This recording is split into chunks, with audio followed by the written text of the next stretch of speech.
Bien, continuamos con las actividades de nuestra secuencia número 4, que es los sistemas físicos y químicos, de nuestro libro de tercer grado de secundaria que tiene énfasis en química. Hoy nos vamos a centrar en dos sesiones, la sesión 2 y la sesión 3. Son sesiones cortas pero muy interesantes desde el punto de vista que nos aclaran más acerca de lo que son los sistemas. Todavía no hemos explicado como tal qué es un sistema. Seguimos analizando ciertas situaciones de la vida diaria y que empezamos a denotar dónde están los sistemas. Hasta ahorita solamente hemos digamos, planteado cosas de física y de química. Aquí, por ejemplo, tenemos un sistema químico, aquí en la sesión 2, y digamos, nos invitan a leer y que yo te sigo recomendando, lee, subraya, toma notas acerca de esto. Y bueno, nos dice, hasta ahora has analizado los diferentes aspectos y características de los cambios físicos y químicos. ¿Sí? Te sigo repitiendo, por ejemplo, un cambio físico, tú pones agua en estado líquido en tu refrigerador y después de un tiempo tienes hielo. Y de repente, bueno, pues dices que son cosas distintas, ¿no? Solamente hubo un cambio físico, cambió de un estado de agregación de líquido, pasó a estar estado sólido, pero químicamente sigue siendo la misma sustancia, no ha cambiado, digamos, su forma de presentarse como digamos, un compuesto químico, H2O. Ahora, químico sí sería algo distinto y que se obtiene, por ejemplo, en una mezcla. Por ejemplo, pudiéramos utilizar como tal, cocinar pan, como habíamos visto en nuestra sesión anterior. En algún momento tú tenías harina, tenías mantequilla, tenías agua, tenías sal, tenías levadura, pero resulta que después de mezclarlos y de aplicarles calor, lo que tú llamas, digamos, pan como tal, y que todo inició como una mezcla, o para hacer una masa que sirve para hacer el pan, ya no tiene las mismas consistencias. Es decir, ya no se puede de alguna manera recuperar los mismos ingredientes que tenías al principio. O sea, ya no vas a poder conseguir como tal la manera de separar la mantequilla, la sal, la levadura. No, ya se convirtieron en otros componentes. Entonces, ahí sí hubo un cambio químico. No todos los cambios, no todas las transformaciones son cambios químicos. Algunos son solamente físicos. Igual, hablando de otras mezclas, las que hicimos en algún momento, sal y agua, cierto, tú las revuelves, pero puedes volver a través, por ejemplo, del método de vaporización, separar la sal del agua. Y la sal sigue siendo sal, teniendo sus mismas propiedades, y el agua las suyas. Entonces, ahí vamos comprendiendo un poquito más lo que es la química. Entonces dice aquí que conocer las variaciones en las propiedades permite identificar el tipo de cambio que ocurrió. Si algo que estaba líquido pasó a estado sólido, si algo que estaba en estado líquido pasó a estado gaseoso, muchísimas posibilidades puede haber. El estudio de los fenómenos químicos es muy complejo ya que existe rigor y profundidad en el análisis de las propiedades de los materiales involucrados. Considera estos tres ejemplos. Y bueno, vamos a ver los ejemplos. Y aquí, por ejemplo, tenemos agua hirviendo. Y solamente es agua. Y nos va a pasar algo muy parecido a como cuando pones agua en estado líquido y la pones en el congelador para que pase a estado sólido. Aquí pones en tu recipiente digamos, agua en estado líquido y va a convertirse a agua en estado gaseoso. Y dice, cuando pones a calentar agua y la dejas el tiempo suficiente, esta hierve, y si la dejas por más tiempo el nivel del agua en el recipiente comenzará a disminuir. Nótese que esto es un cambio, digamos de volumen. Tú tenías 1 litro al principio, dejas pasar un tiempo y resulta que tu recipiente ya nada más tiene 3/4. Claro que tú puedes, como dice acá, seguir hirviendo hasta que, digamos, se te olvidó apagar la estufa y hasta que ya no haya nada más que tu recipiente ahí calentándose. Por experiencia propia y por lo que estudiaste en tu curso de física, sabes que el agua al hervir cambia de estado de agregación, se evapora para después mezclarse con el aire mientras escapa del recipiente. Bien, aquí tenemos un fenómeno, pero no hay un cambio químico. ¿Sí? El agua sigue estando, o es posible, claro. Más adelante vamos a ver cómo es posible, porque generalmente cuando hervimos, por ejemplo, como viene aquí, este sería un sistema abierto. Ya me estoy empezando a meter un poquito en lo que es los temas de la siguiente sesión. Un sistema abierto, porque ¿quién está interactuando? Pues bueno, el sistema lo compone, digamos, este pocillo o este recipiente. ¿Y qué tenemos en interacción? Pues bueno, la cuestión es que no está cerrado. Va en un sistema abierto, va a haber intercambio de calor y de materia. ¿Qué materia había aquí al principio? Vamos a inventar, como habíamos dicho, 1 litro de agua. Esa era tu materia.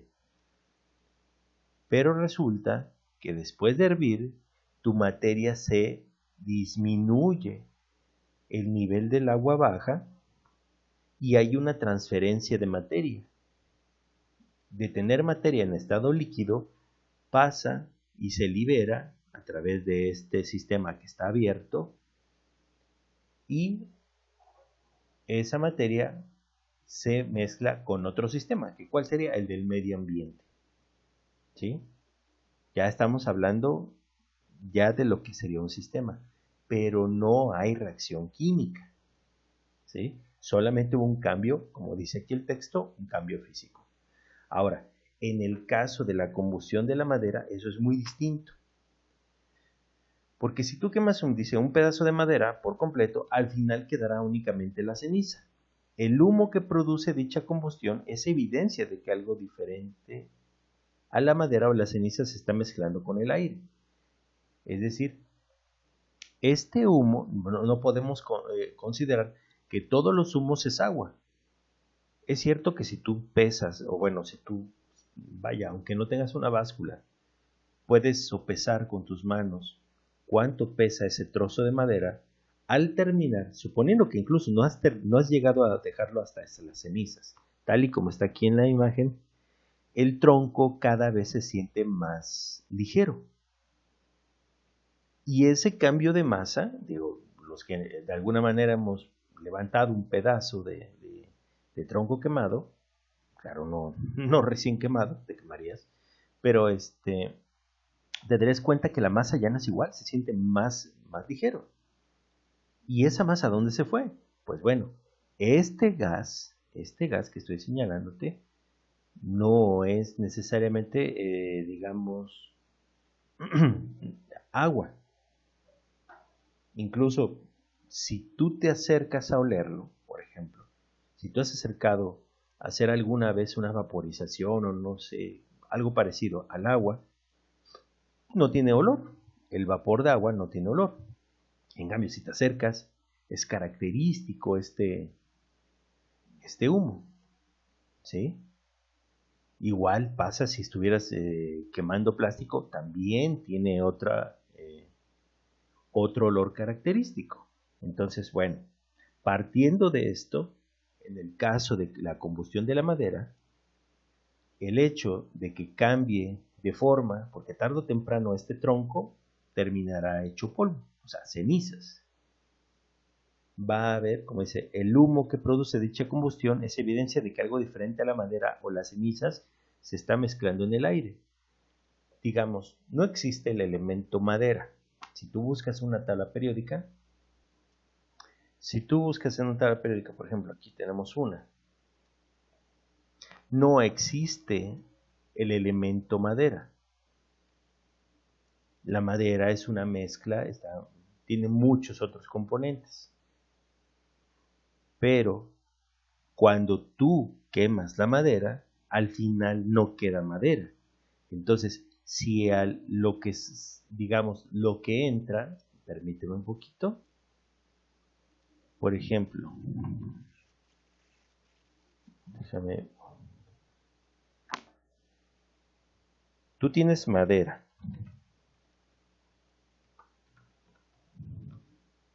Voy a reducir un poco el tamaño para que nos permita poner madera más, digamos, calor.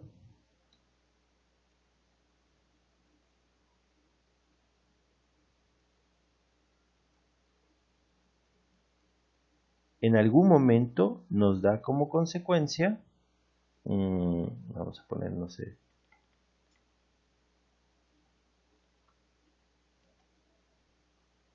nos da cenizas más humo, lo vamos a poner así de manera general, humo. Entonces, esto nos quiere decir que si tú pones madera y calor, esto no es una forma correcta de poner una reacción química, pero bueno, se parece un poquito. Y al final, uno no puede decir que las cenizas es lo de la madera, porque si tú quieres prender las cenizas, no te va a prender igual que la madera. Y aparte este humo, pues ya se desprendió. Y puedes notar que esta masa o la masa anterior es mayor a la masa posterior. Claro, como dicen por ahí, la masa no se crea ni se destruye, solamente se transforma. Y es cierto, el humo ya se desprendió, lo único que quedó fueron las cenizas. Pero estas transformaciones de color, de forma, de cambio de volumen, cambio de masa, ahí ya nos está diciendo que se nos está presentando una reacción química. Ahora, tenemos aquí en el yeso, dice, para preparar el yeso, este se debe mezclar con agua hasta formar una pasta homogénea. El proceso de transformación comienza cuando es un polvo, luego se convierte en una pasta y finalmente al fraguarse es sólido y seco. En este caso es complicado saber lo que le sucede al agua porque como no hierve, es cierto, los que hemos hecho a veces un molde, muchas veces nos piden hacer, digamos, dejar trabajos en primaria, rastros, por ejemplo, de una hojita en yeso, para simular lo que hubiera pasado, digamos, con, con lo que serían los vestigios de los animales prehistóricos, ¿no? Analizando, bueno, dejaron un rastro, dejó una forma, bueno, ese tipo de trabajos que los hemos hecho muchas veces en primaria, cuarto año principalmente, nos damos cuenta que nunca ocupamos calor. Sin embargo, cuando lo has manipulado, esa mezcla se siente un tanto caliente. Pero bueno, pero precisamente ese es un reto, porque dice, es difícil identificar su transformación. ¿Sucede lo mismo cuando se seca un poco de lodo o de arcilla? O sea, aquí la pregunta es que si mezclamos agua más yeso y nos da como resultado yeso seco y más, digamos, duro, ya está en estado duro, aquí está polvo, digamos que se evapora el agua. El yeso, ¿hay cambio en él? ¿Sigue siendo el mismo yeso?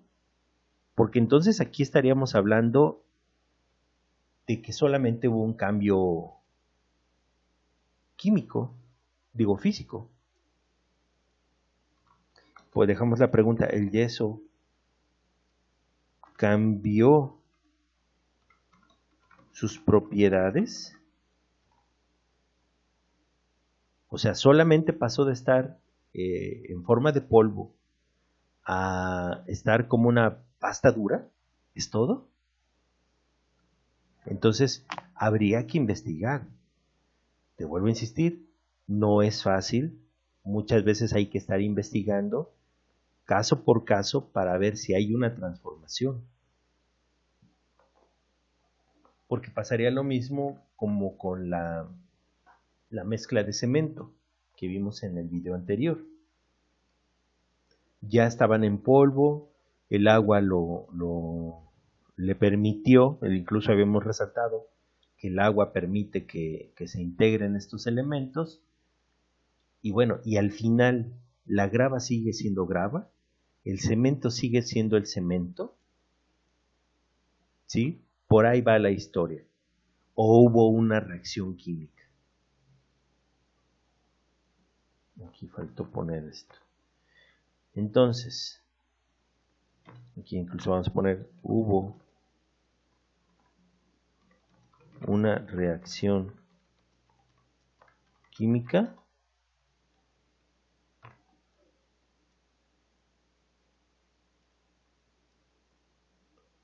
Ok. Igual. Entonces, hay que estar analizando, dejando notas de tus subrayados. Básicamente, pudiéramos decir que esto es un resumen. Aquí, por ejemplo, en esta sesión 2, no está la sección actividad, por ejemplo.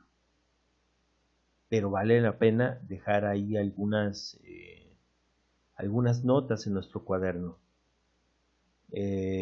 Para cuando hayas visto este video, ya habrás hecho tu examen de periodo y o probablemente ya hayas hecho tu examen de periodo, y sería muy importante ver si el subrayado como una estrategia de estudio es eficiente o no, si la has ejecutado, porque no basta solamente con subrayar. Pero bueno, esas son recomendaciones más para tu estudio. Ahora, pasándome a lo que sería como tal a la sesión número 3, ya empezamos a hablar lo que son los sistemas abiertos y cerrados. Bien, dice, como ya se mencionó, cuando el agua hierve, el vapor generado escapa al exterior, que eso lo habíamos visto. A pesar de esto, el agua no deja de ser agua, no deja de existir ni se transforma en otra sustancia, simplemente cambia de estado sin que su composición ni su masa se altere. ¿Esto qué quiere decir? Que solamente es un cambio físico, no un cambio químico. Para comprobar que la masa del agua es igual que la masa del vapor formado, este se podría recuperar. Es decir, en este dispositivo, si tú hierves el agua, está sellado, un sistema cerrado, está sellado, y aquí se empieza a, si has visto, por ejemplo, cuando tu mamá cocina, habrás visto que la tapa en la parte de abajo, o en la parte de adentro, digamos, se conjunta una serie de vapor que está condensado como gotitas de agua. Claro, normalmente esas ollas no se podría considerar un sistema cerrado, es cierto, está tapada tu olla, pero si la presión del gas fuera del vapor fuera lo suficientemente grande, podría ir levantando la tapita. No te das cuenta, tal vez. Para ti, pues tú tienes la idea de que todo el caldo que se ha ido evaporando o todo el agua que se ha ido evaporando se quedó en la tapa. Este sistema es, pues bueno, más preciso, y tenemos forma de ir recuperando. Aquí está en forma de vapor y le va a pasar aquí a esta zona, básicamente lo mismo que la tapa de la olla de tu mamá. Se va a ir condensando y se va a ir, digamos, filtrando hasta que llega a nuestro matraz. Otro recipiente, y el agua que tenemos acá, si aquí tenemos un litro y lo dejaste, digamos, que se hirviera hasta que ya no hubiera nada, esta misma cantidad de agua se puede recuperar aquí y sigue siendo agua. tanto la que tenemos en este recipiente como la que tenemos acá. Dice aquí entonces, el correcto análisis de los fenómenos es importante para comprender los diferentes cambios físicos y químicos. De esta forma, se puede conocer con precisión el antes y el después de un proceso. De ahí que yo te ponía, en este caso, este tipo de notas. Esto es como un antes y esto es un después. Por ejemplo, ¿qué pasará con el agua contenida en una bola de lodo después de ponerla al sol? Para saberlo, podría colocarse la bola dentro de una bolsa de plástico y observar lo que ocurre. ¿Qué hace la bolsa de plástico? La bolsa de plástico serviría como un contenedor para crear ¿qué? Un sistema cerrado. Y habría que ver. En el caso del agua hirviendo, en el estudio del proceso permite identificar el cambio, pero no cómo se produce. Para eso se debe observar el entorno, el aire que la rodea y el fuego. La olla que permite la transferencia de calor del fuego al agua y el agua misma. Cuando se observa la bola de lodo dentro de la bolsa, se debe considerar los diversos elementos, el lodo, la bolsa y el calor del sol. Al conjunto de los diferentes componentes que se consideran al estudiar un cambio o proceso, se le conoce como sistema. Y bueno, y es que es momento de rescatar algunas ideas. ¿Y qué es lo que queremos rescatar? Que tenemos que hacer un análisis de los fenómenos. El fenómeno se refiere a aquellas transformaciones. ¿Para qué? Pues para comprender los diferentes cambios físicos y químicos. ¿Sí? Al conjunto de los diferentes componentes que se considera estudiar un cambio de proceso se le conoce como sistema. Ok. Ahora, dice, en ocasiones durante un proceso no se permite que escape ni entre materia al sistema como en un globo inflado o una olla de presión. A este tipo de sistemas se le nombra sistemas cerrados. Si por el contrario se deja que se escape o se introduzca materia al sistema, se le nombra sistema abierto. Por ejemplo, una vela quemándose o una taza de café caliente. Y bueno, entonces vamos a tener, según lo que menciona, dos sistemas. Bueno, que en realidad hay tres, como te dejo aquí en esta imagen. El sistema abierto, por ejemplo, deja que escape y se introduzca materia. Y el sistema abierto no se permite que ni escape ni entre materia al sistema. Esa sería, digamos, la principal diferencia. Un sistema abierto, por ejemplo, la tacita. Puede haber transferencia de materia y energía. Por ejemplo, tu taza, vamos a inventar que la dejas 10 minutos, la temperatura va a disminuir. Pero hasta ahí. Pero digamos, el nivel del café va a seguir igual. Ahora, si tú dejas, como nos pasaría, digamos, en la época de lluvias, tú ves que el agua que se queda en la calle, estancada, eventualmente se evaporará por los efectos de los rayos del sol y el nivel va a disminuir. No hay una estufa, porque ya nadie está calentando, pero va a haber una transferencia de. Entonces, posiblemente en el caso de nuestra tacita, no es que literalmente se vaya a quedar toda vacía, pero va a disminuir un poco su volumen. Ahora, de que pueda haber transferencia de energía, sí lo hay. Aquí, por ejemplo, vamos, tu taza está a 60 grados centígrados y si tú la dejas, va a quedarse, no sé, después de 10 minutos a 50. ¿Hubo una transferencia de energía? Sí, sí la hubo. Pero de materia, pues no necesariamente. En ese espacio de tiempo no. Pero si la dejas un poco más, seguramente sí. Vaya, sería algo muy parecido como cuando tú dejas caer agua en el piso de tu casa, ya no estamos hablando de que está afuera. Tú dejas que ahí se quedó por accidente, a alguien se le cayó el agua y probablemente nadie se dio cuenta y cuando ve ya se evaporó. No hay magia, hubo un cambio. ¿Y por qué? Porque hay un sistema abierto. ¿Sí? Ahora, un sistema cerrado, casi siempre nuestra mente nos lleva a pensar en ollas o cuartos cerrados, ya sea para calentar o para mantener frío. Por ejemplo, digamos, la olla express, pues bueno, obviamente sirve para cocinar, pero la idea es que no se escape el calor. Y precisamente este tipo de olla, si tú cocinas con una olla express, por las características del sistema, tu carne o lo que vayas a cocinar estará en menos tiempo cocinada que si ocuparas una olla que nada más tiene una tapa sobrepuesta.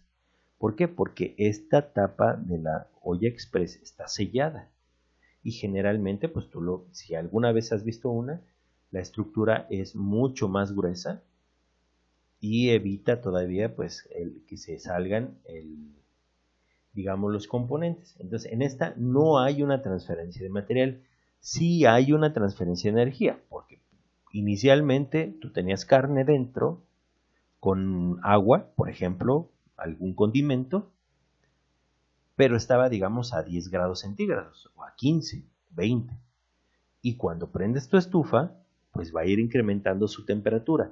Puedes transferir calor. Puedes ir, y esa es la idea de la olla express, transferir calor, pero no que salga digamos, el, el líquido. ¿Por qué? Porque, por ejemplo, si se fuera el agua que utilizas para hervir tu carne, pues llegaría el momento en que se evaporaría y ya nada más estaría expuesto solamente la masa de carne con las paredes de la olla y eso no, pues vaya, se te quemaría la carne.